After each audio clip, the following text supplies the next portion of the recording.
So our change programme has been looking at improving the safety of patients in theatres. We had a run of a lot of never events a few years ago, and that really focused our mind on how to improve the care that we provided our patients. We basically asked the teams to see what ideas that they thought and that they could come up with.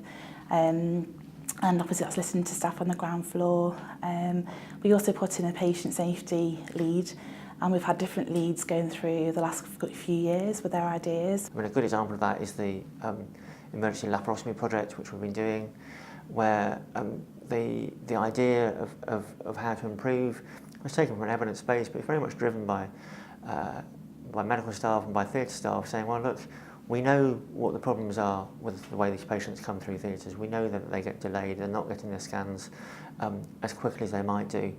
Let's look at how we can make that better. And they've really got together, developed that, been supported by management, but they've very much driven that from the ground up. They've seen the problems and they've tried to resolve those. Patient safety champions, they've been introduced in the Nottingham Hospital for a few years now. We have 47 operating theatres, and each theatre has a champion assigned in that theatre that works with the team and is able to champion the safety agenda within each theatre. So looking at the Safety Who checklist, looking at the quality of what we're doing in terms of the briefings and debriefings. My role is to oversee the patient safety champions, listen to what is happening on ground floor within theatres.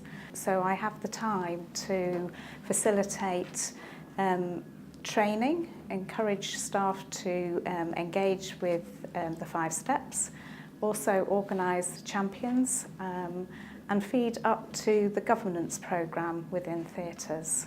I think patient safety champion role makes it easier for governance team and for patient safety leads to communicate with every theatre and to cascade the messages of safety down to every member of the team. The introduction of the patient safety lead role has impacted not only the 5 steps, but the engagement with the WHO checklist while the patient is in the anaesthetic room. And I think for patients that gives them the assurance that everything is checked and their operation is absolutely confirmed. The most innovative feature, I think actually it's putting it all together. It's not that any one thing is a magic bullet which has sorted something out. I think what we've done is it said actually we're going to do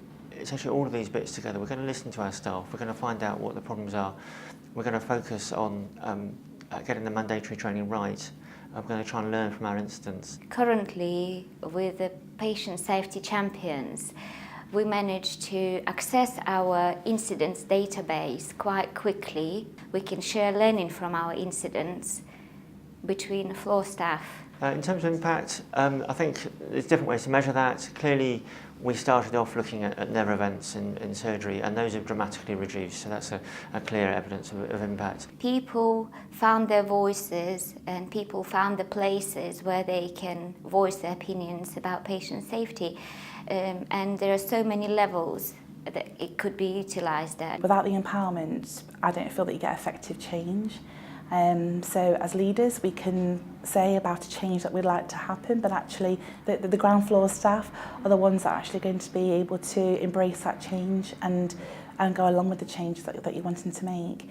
And everybody feels that actually in our theatre teams that we deliver a high quality led service and that we do the best for our patients.